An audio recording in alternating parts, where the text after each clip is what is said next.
Hey, welcome to another episode of Science and Secularism with your host, Dr. Z, the unbelieving scum. And this is Science 10, Bible 0. Okay? What we're going to do is take a look at just the very first chapter of the Bible. Here's my rather moth-eaten copy of a King James Bible. I've probably had it 30 years or more, and you can see I've delved into it here and there. I'm not a biblical scholar. I have not read the whole thing page by page. I've read probably most of it and parts of it multiple times. Genesis, Gospel of Mark, Judges. We'll get into that later. But I've read an awful lot about the Bible and stuff. And what's neat is anybody can go pick up this Bible and go verify everything I say in this episode. So we're going to take a look at the fact that science and religion are not compatible. Okay? It's impossible to shoehorn one into the other unless you give up religious claims, and that's pretty much what's happened throughout history. Science wins and religion loses.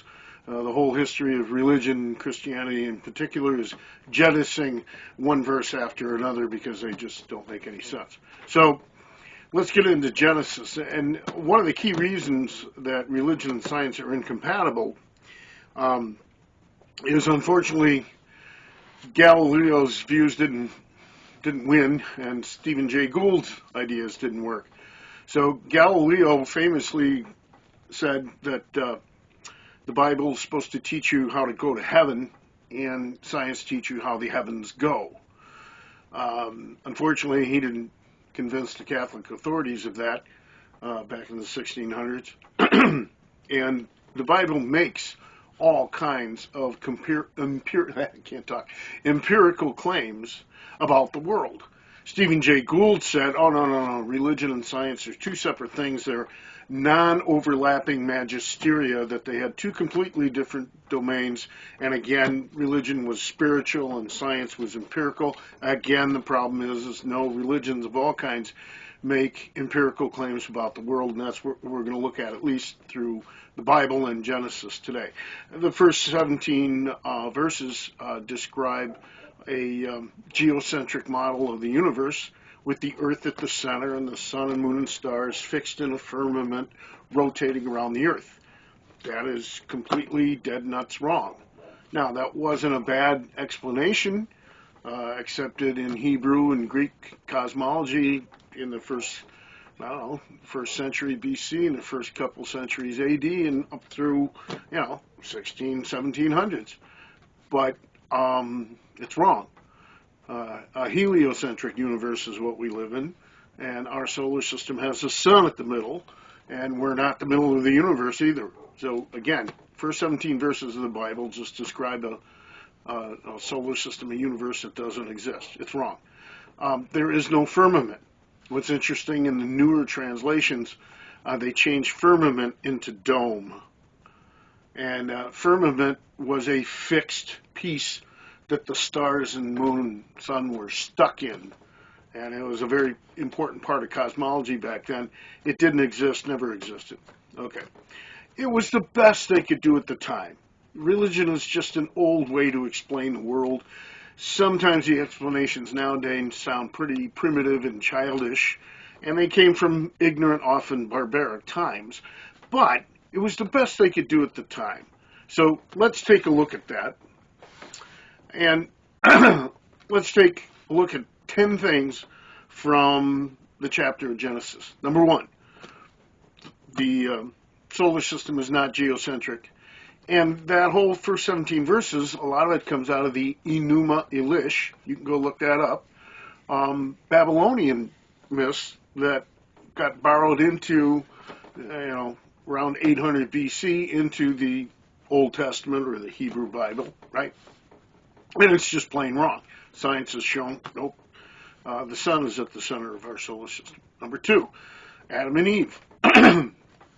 There is no way with the modern science of genetics that all the diversity in human populations, 8 billion of us on the planet now, sprang from just two people, Adam and Eve. Adam and Eve is just a story. It's not real. It's not true. Number three, females do not issue from men's ribs. If Eve came from Adam's rib, right, she'd have the exact same genes as Adam. That doesn't work. Females have XX chromosomes, males have XY. So again, you start reading those old ideas and try and make them compatible with modern science, and it just doesn't work. Evolution happened, not Noah or the flood. And the flood comes from another earlier myth, the Epic of Gilgamesh. Go look it up if you don't believe me. Giants never roamed the earth, number 5. Okay? That's complete nonsense. The earth is 4.3 billion years old, not 4 to 6,000, which some later church authorities, Bishop of Usher, whenever he did it, calculated from the genealogies in Genesis that the earth could only be 4 to 6,000 years old. That's completely wrong. Number 7, human longevity was never hundreds of years. All the patriarchs in the Bible and the Genesis account that are listed as living 200 years, 300 years, whatever, completely wrong. We have plenty of skeletons from the 1st century BC, 1st century AD. People did not live any longer than we do. Their aged skeletons look the same as ours. Their DNA is the same. That's just old historical fiction mythology. 8, female humans do not have offspring in their 90s, despite the story about Abraham and Sarah having kids and she was in her 90s. That didn't happen. Women go through menopause in their 40s or 50s. That's fiction. Language evolution. We know how languages evolved and how they came about. There was no Tower of Babel that suddenly diversified all the languages in the earth. That's fiction. Number 10, the Abraham-Isaac story. Nowadays, in the modern world, if you see your neighbor stringing his kid up onto a funeral pyre, ready to slit him open and burn him as a sacrifice to some god, you're going to go get medication quick. And what's scary is that story is the basis of the Abrahamic religions, Judaism, Christianity, Islam. What a horrible story to start your religion with. Yeah, it's just absolutely awful. So, 10 things, and we're not even out of Genesis yet, and science 10, Bible 0. The Bible is wrong. Science and religion are incompatible because religions do make empirical claims about the world, okay?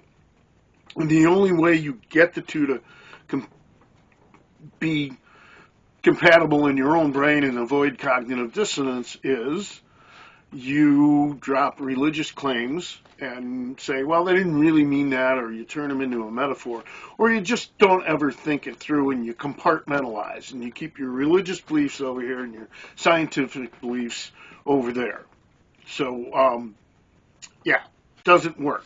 So go check out your own copy of some Bible. Look at all the things in Genesis that are completely incorrect about the world today. And you really can't blame the early Hebrews for writing what they did. It was no different than any other mythology you read from that time, from the first couple centuries BC. And origin myths all over the world are just as primitive and childish because that's the best they knew. They didn't have the benefit of another 2,000 years of human knowledge and the science we take for granted. So that kind of says it all. So go check it out. It's interesting as hell. Thanks for watching. I hope you enjoyed this little lecture. Hit the subscribe button if you do. You can support us on Patreon.